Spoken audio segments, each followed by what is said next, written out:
Oke, lanjut. Kandungan nama-nama Al-Quran, karena Al-Quran itu sebuah yang mu'jiz atau yang mu'jizat, maka ada beberapa nama yang telah disebutkan dalam Al-Quran. Yang pertama, Al-Quran adalah nama yang paling masyhur. Yang kedua, Al-Furqan adalah sebagai pembeda antara sesuatu yang hak dan batil. Seperti firman Allah, Tabarakalladzi nazzalal furqana ala abdihi liyakuna lil alamina nadhira. Jadi yang pertama Al-Qur'an, yang kedua Al-Furqan sebagai pembeda. Yang ketiga Alkitab, jamaknya kutub, yang mana merupakan jamak atau perkumpulan suatu ilmu-ilmu dalam Al-Qur'an, kisah-kisah dalam Al-Qur'an, serta suatu berita-berita yang terdapat dalam Al-Qur'an. Di dalam firman Allah dikatakan, Alhamdulillahilladzi anzala ala abdil kitaba wa lam yaj'al lahu iwaja. Jadi seperti itu ya. Yang pertama itu Al-Qur'an, kedua Al-Furqan, ketiga Alkitab. Kemudian yang keempat Al-Tanzil, yang bermaksud diturunkan oleh Allah. Di dalam firman Allah disebutkan, wa innahu lakitabun aziz la ya'tihil batilu min baini yadayhi wala min khalfihi tanzilum min hakimin hamid. Jadi itu firmannya atau dalilnya kenapa dinamakan At-Tanzil.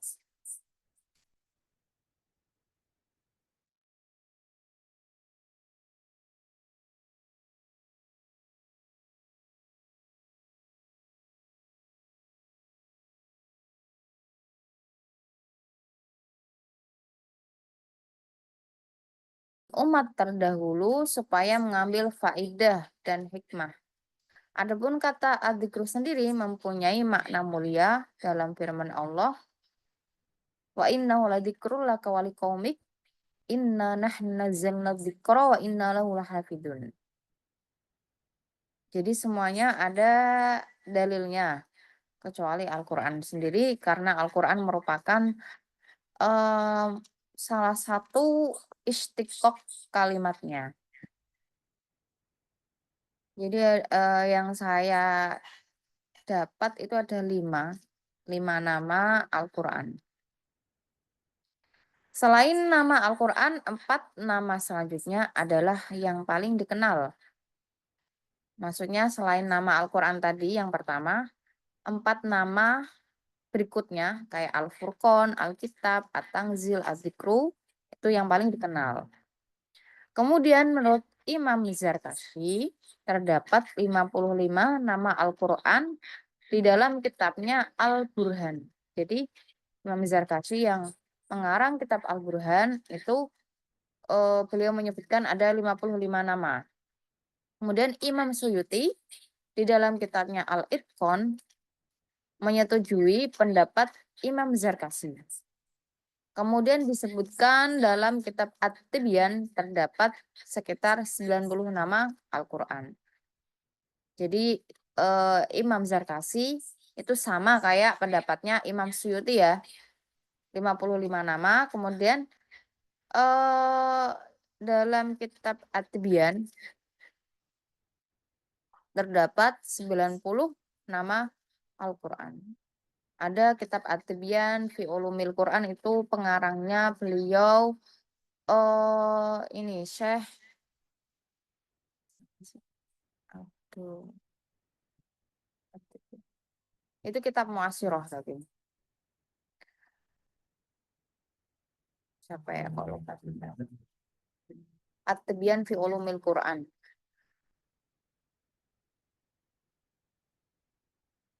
Kalau nggak salah itu sama pengarangnya tafsir Ayatul Ahkam. As-Sabuni Ustazah. Ya, Sobuni bener.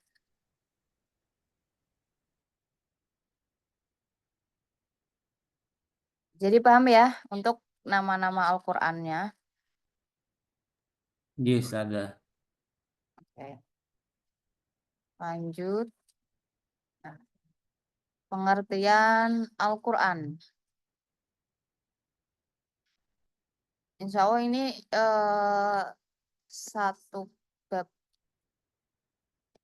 ini dulu, terus habis itu kalau ada yang didiskusikan nanti bisa sharing gitu. Nah, pengertian Al-Qur'an ada beberapa macam. Kalau saya mengambilnya itu ada 6 ya. Yang pertama, di dalam kitab At-Tibyan fi Ulumil Quran.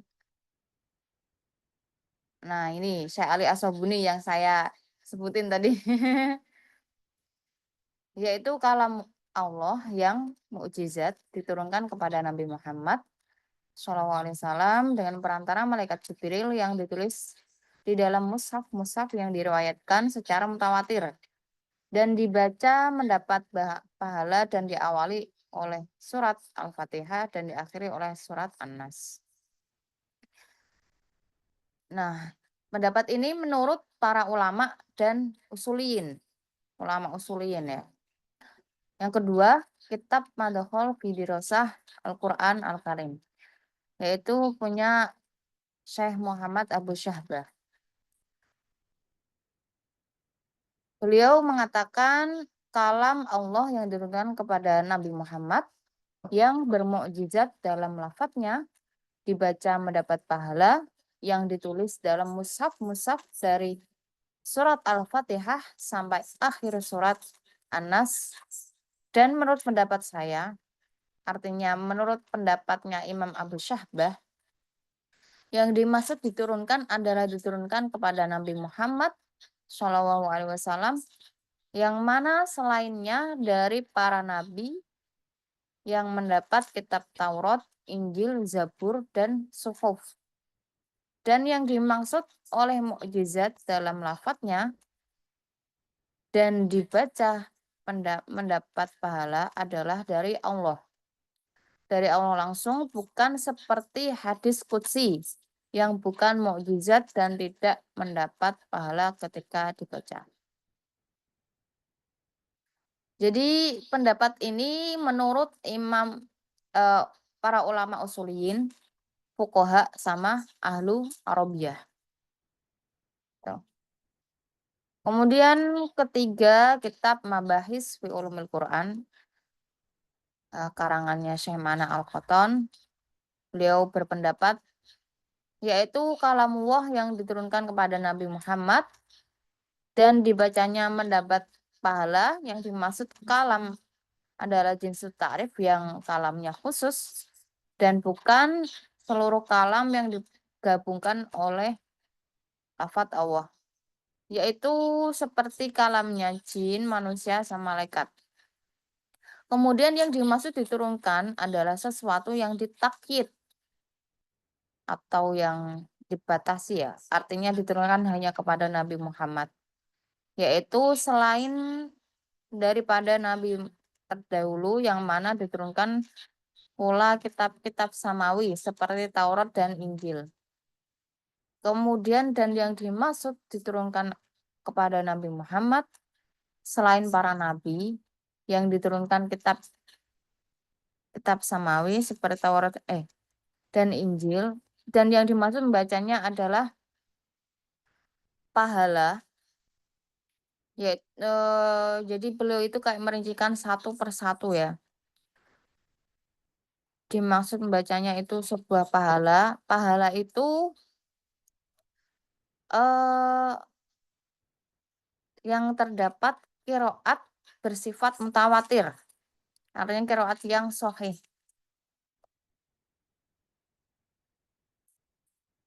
Yang terlepas dari kiroah ahad, hadis qudsi, dan beliau mengatakan arti kiroah tersebut adalah untuk melaksanakan perintah sholat, yang mana untuk ibadah dan mustahil dengan menggunakan kiroah ahad atau hadis qudsi. Oke, Qiraah ahad itu gimana, Ustazah? maksudnya Qiraah Qiraah apa tadi? Qiraah ahad. Itu pripun maksudnya Ustazah? Qiraah ahad itu qiraah yang periwayatannya tidak sampai mutawatir. Kan sama kayak hadis ahad, hadis mutawatir. Nah, seperti itu sanatnya. Oh iya iya iya. Ini kan masalah kesanatan ya. Pasti kan kalau untuk bacaan yang mendapatkan pahala itu pasti harus qiraah yang sahih. Jadi maksudnya qiraat itu tidak termasuk yang qiraah asyroh itu Ustaz ya? Atau yang qiraah sab'ah itu ya? Qiraah ahad itu qiraah tertentu Punten seperti Ustazah suaranya kecil. qiraah ahad itu qiraah tertentu seperti punyanya eh ini apa namanya Ibnu Mas'ud contohnya ya. Kan qiraahnya beliau nggak dipakai. Yang dipakai itu qiraah yang sahih mutawatir yang bahasanya dari Quraisy dan itu ditakyid bahasa Quraisy seperti penjelasan qiraah sahih yang apa namanya yang di masuk yang sudah ditakyid oleh Sayyidina Utsman pada zaman itu. Jadi qiraah asyroh baik dia sugro maupun kubro itu semuanya memakai bahasa Quraisy. Jadi kayak qiraahnya Imam Ibnu Mas'ud, Abu apa Ibnu Abbas. Nah, itu qiraahnya semuanya dihilangkan. Jadi semuanya memakai qiraah yang sudah ditetapkan pada zamannya Sayyidina Utsman. Makanya kenapa ada Rosem Utsmani gitu. Kemudian nanti dibahas ada bab qiraat sendiri. Yang keempat, kitab Manahilul Irfan. Punya Imam Zarqoni ya. Yaitu kalam yang kodim, bukan makhluk yang terhindar dari perkara-perkara yang baru dan menolaknya dari perkara yang baru. Nah, ini disebut menurut ulama mutakalimin.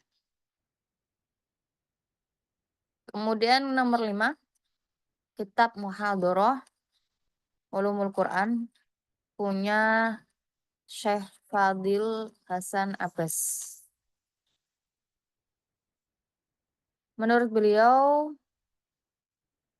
bahwasanya menurut ijma bahwasanya kalamullah yang diturunkan kepada Ruhul Amin secara lafadz dan kepada Nabi Muhammad SAW yang mana diturunkan secara munjaman atau berangsur-angsur. Kemudian nomor 6 di dalam kitab Mishkatul Murid lil Itqani Ahkamut Tilawah wa Tajwid punya Syekh Yasir Ali Al-Khattab. Beliau mengatakan kalamuah yang ijaz dalam lafadznya yang berpahala ketika membacanya yang diturunkan kepada Nabi Muhammad SAW yang diriwayatkan secara mutawatir dan diawali surat Al-Fatihah dan diakhiri surat An-Nas. Ini bab 1 udah selesai tentang muqaddimah Al-Quran. Jadi ini muqaddimah Al-Quran dulu. Ada yang ditanyakan atau yang didiskusikan? Sementara dereng Ustazah. Nanti kalau nanya-nanya lagi di grup bisa Ustazah nggih. Bisa, bisa. Ke depan rencananya pakai PPT aja Ustazah. Apa gitu pun nggih? Ya, PPT-nya tuh tadi saya cari, itu belum ketemu dan itu belum selesai. Makanya saya mau nyelesain karena dari sanat kan ternyata nggak dikirimin PPT. Tuh. Jadi hari Senin insya Allah sudah pakai PPT. Nggih Ustazah. Tapi sementara ini sudah paham semua. Insya Allah Ustazah nanti kita baca lagi. Ya.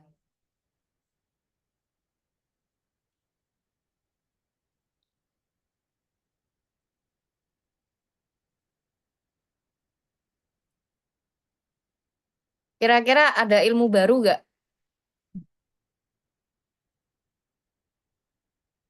Semuanya ilmu baru Ustazah. Nggak pernah belajar saya Ustazah ini yang ulumul Quran itu. Karena di Lirboyo nggak diajarin ulumul Quran. Ngapun terus saya suaranya kecil Ustazah. Gitu. Kok bisa ya? Ini saya sudah di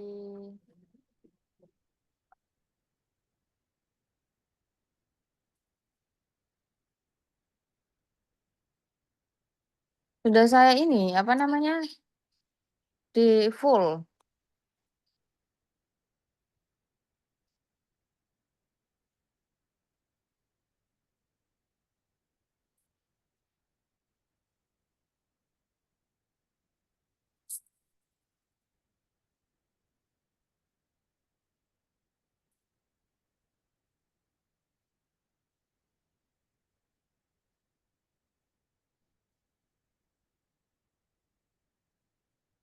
Ini saya suaranya sudah full padahal. Nah ini sudah jelas Ustazah. Jadi ini semuanya ilmu baru ya? Ah ini tidak jelas lagi. Nggak jelas.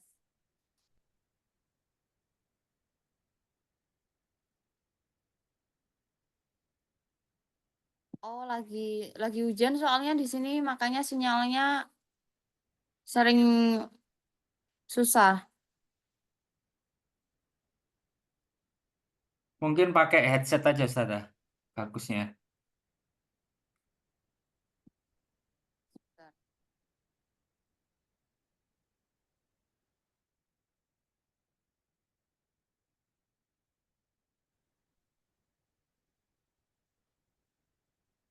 Gimana? Sudah jelas belum?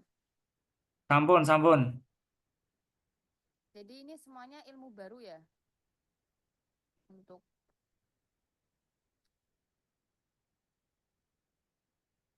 atau sebelumnya udah pernah dipelajari?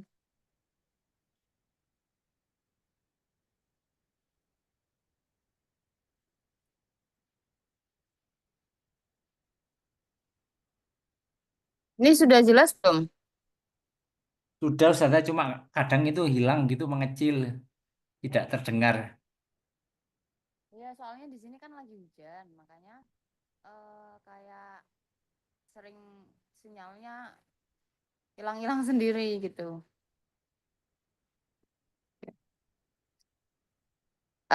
Jadi ini kira-kira ilmu baru semua Nggih, atau Ustazah. ada yang sudah pelajari?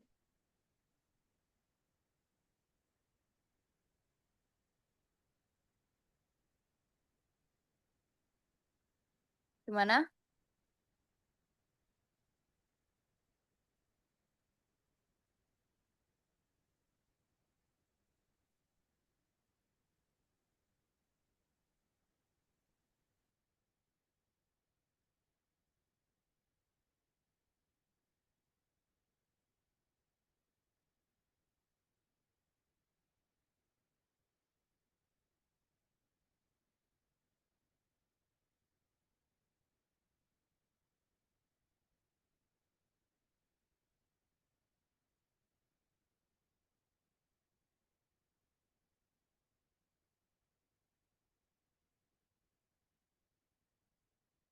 Suaranya masih nggak terdengar. Suaranya itu suka hilang, Ustazah. Suka mengecil gitu, tidak terdengar gitu. Gitu. Ini saya sudah kirim. Lah, ini tidak terdengar ini. Oh, nggak terdengar. Gimana ya?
Gimana masih nggak bisa di.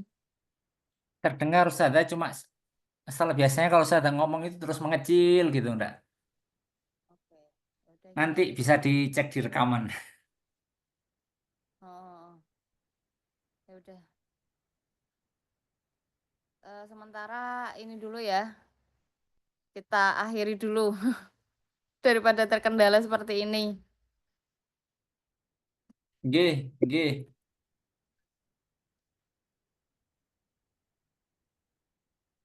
Insya Allah next ke depan nanti pakai PPT dan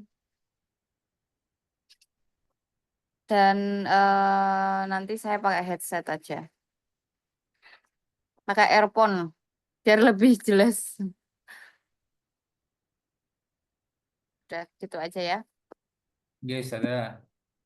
Untuk pertemuan hari ini, alhamdulillah